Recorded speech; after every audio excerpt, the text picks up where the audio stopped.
उत्तर प्रदेश के एक छोटे से गांव के नशा मुक्त शाकाहारी परिवार में जन्मे उज्जैन वाले बाबा उमाकांत जी महाराज बाल्यावस्था से ही आध्यात्मिक रुचि के कारण पढ़ाई पूर्ण होते होते ही सन 1973 में खींचकर बाबा जय गुरुदेव के पास पहुंचे।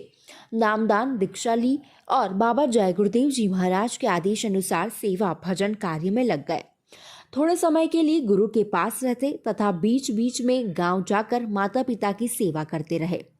फिर कुछ ही वर्ष बीते कि देश में इमरजेंसी लग गई और तत्कालीन सरकार ने विपक्ष के नेताओं और सत्य बोलने वाले, सत्य के रास्ते पर चलने चलाने वाले महान आत्माओं को जेल में डालने का अभियान चला दिया।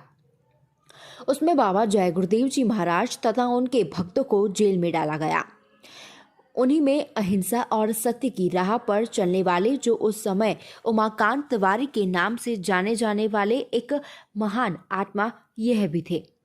सन 1973 में जेल से निकलने के बाद परम पूज्य बाबा उमाकांत जी महाराज पूर्ण रूप से बाबा जय गुरुदेव जी महाराज के साथ उनके मिशन को पूरा करने में लग गए और सन 2012 तक परछाई की तरह बाबा जय गुरुदेव जी महाराज के अंतिम समय तक उनके साथ लगे रहे।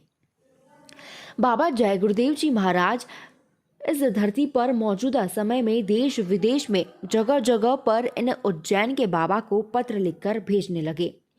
लिखा कि उमाकांत तिवारी को भेज रहा हूँ, यह हमारे संदेश को बताएंगे, समझ लेना मैं ही आ गया। बाबा जय गुरुदेव जी महाराज कितना विश्वास करते थे उन्हीं के शब्दों से स्पष्ट होता है। 10 मार्च 2012 को होली के कार्यक्रम में सत्संग मंच से कहा कि उमाकांत तिवारी है, मेरी जो सेवा होगी इनको दे देंगे तो मुझे मिल जाएगी। सर पर हाथ घुमाते हुए बोले, इनका दफ्तर 24 घंटे खुला रहता है, मेरी छोटी बड़ी जो भी सेवा इनको दोगे मुझे मिल जाएगी। दिनांक 16 मई 2007 दिन बुधवार को बसीरतगंज जिला उन्नाव के आश्रम पर सत्संग के दौरान आध्यात्मिक उत्तराधिकारी के रूप में घोषणा करते हुए वहां मौजूद सत्संग के सामने उनको खड़ा करके कहा, यह उमाकांत तिवारी है, यह पुरानों की संभाल करेंगे और नए को नामदान देंगे।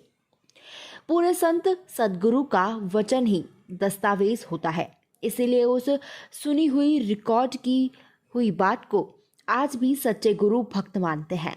परम पूज्य बाबा जय गुरुदेव जी महाराज के 18 मई 2012 को नीच धाम जाने के बाद ऐसी परिस्थिति बनी कि उन उज्जैन वाले बाबा के ऊपर संकट के बादल मंडराने लगे।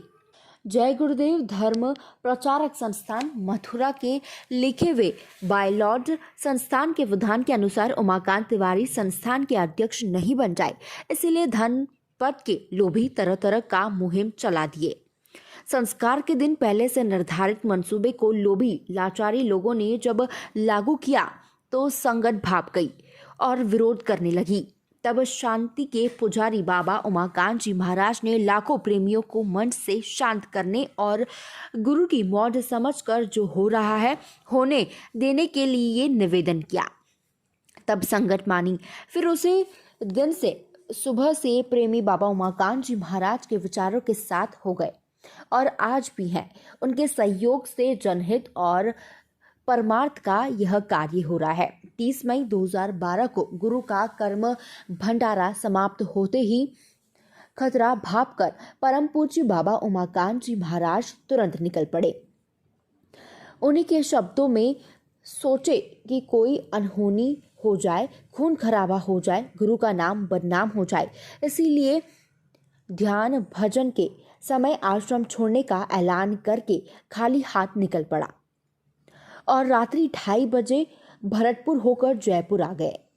वहां से दिराठू जिला अजमेर गया। काफी प्रेमी इकट्ठा थे, उनको शांत करा। उसके बाद ध्यान भजन सुमिरन करने का आग्रह करके उज्जैन व इंदौर में कुछ समय बिताया। प्रेमियों के आग्रह पर दुखी संत संगियों को ढांढस बंधाने हेतु देराठू के प्रेमियों द्वारा की गई स्कॉर्पियो गाड़ी से दौरा शुरू किया। प्रेमियों के आग्रह पर जुलाई 2023 के गुरु पूर्णिमा कार्यक्रम में जयपुर से खुले मंच में अपने गुरु की तरह शब्द से जुड़ा हुआ आध्यात्मिक नाम जो पूर्ण से सभी पूरे संतों के लिए था। नामदान की बरसात की, यानी नामदान दिया। परम पूज्य बाबा उमाकांत जी महाराज के शब्दों में नामदान देने की इच्छा तो नहीं हो रही थी, क्योंकि कर्मों का बोझा आता है। लेकिन गुरु महाराज का आदेश हो गया कि टाटा उतार कर दो और यह कपड़ा पहन लो। रिपीट। परम पूज्य बाबा उमाकांत जी महाराज के शब्दों में नामदान देने की इच्छा तो नहीं हो रही थी, क्योंकि कर्मों का बोझा आता है। लेकिन गुरु महाराज का आदेश हो गया कि टाट उतार दो और यह कपड़ा पहन लो, नामदान देना शुरू कर दो। इनको नामदान दे दोगे, ये भजन करेंगे और इनकी शरीर छूट जाएगा तो मनुष्य शरीर पा जाएंगे। वो लोग जो कई वर्षों तक परम पूज्य बाबा उमाकांत जी महाराज के साथ में भोजन विश्राम किए, सद्गुरु को धरती पर लाने का संकल्प किए, वही लोग भूल भ्रम में पढ़कर परम पूज्य बाबा उमाकांत जी महाराज का विरोध करने लगे, कई प्रकार के व्यवधान उत्पन्न करने लगे। लेकिन इन विरोधियों के बावजूद परम पूज्य बाबा उमाकांत जी महाराज अपने गुरु के उद्देश्य पूर्ति में 74 साल की इस उम्र में लगे हुए हैं। इनका परिणाम भी देखने को मिल रहा है। भारत व विश्व के 40 देशों में प्रचार कराया था तथा विश्व के 15 देशों में जाकर लोगों को समझाकर शाकाहारी नशा मुक्त गुरुमुख बना दिया। कई जनहित कार्य करके विश्व रिकॉर्ड बनाया। अपने उपदेश के द्वारा कितने लोगों के अंदर से जातिवाद, भाई भतीजावाद, भाषावाद, कोमवाद, प्रांत व देशवाद ही नहीं निकाला, बल्कि उपदेश के द्वारा आतंकवाद, नक्सलवाद, माओवाद जैसे जहर को भी निकाल दिया।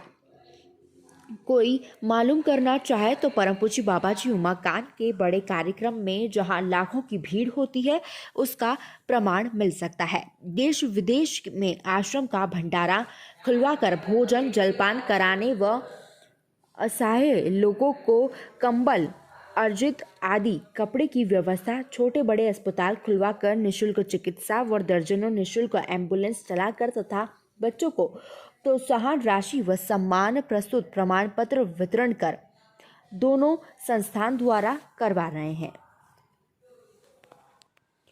सच्चे गुरु की पहचान भारी हार्ड मांस के शरीर व वेशभूषा से नहीं होती है, बल्कि गुरु द्वारा बताए अंतमुखी साधना से होती है। संतों की वंशावली के अंतर्गत हाथरस वाले तुलसी साहब व अन्य अब तक के पूरे संतों के अनेक शिष्य हुए, लेकिन उन लोगों ने एक ही शिष्य को नामदान देने व जीवों की संभाल के लिए आदेश दिया। जैसे पूज्य तुलसी साहब हाथरस वाले ने पूज्य शिवदयाल जी महाराज राधा स्वामी दयाल को, पूज्य शिवदयाल जी ने पूज्य गरीबदास जी को, पूज्य गरीबदास जी ने पूज्य विष्णु दयाल जी को, पुण्य विष्णु दयाल जी ने पूज्य घुरेलाल जी दादा गुरु को, पूज्य घुरेलाल जी महाराज ने परम पूज्य तुलसीदास जी बाबा जय गुरुदेव जी महाराज को, बाबा जय गुरुदेव जी महाराज ने पूज्य बाबा उमाकांत जी महाराज को नामदान देने, जीवों की संभाल व अधूरे काम पूरे करने के लिए धरती पर सद्गुरु लाने के लिए और सतयुग लाने के लिए मंच से आदेश दे दिया। संत के चोला छोड़ने के बाद जैसे मुखाग्नि शाह ने बाबा बकाला में गुरु तेग बहादुर में सच्चे गुरु की पहचान की थी, वैसे ही सच्ची पहचान की जा सकती है।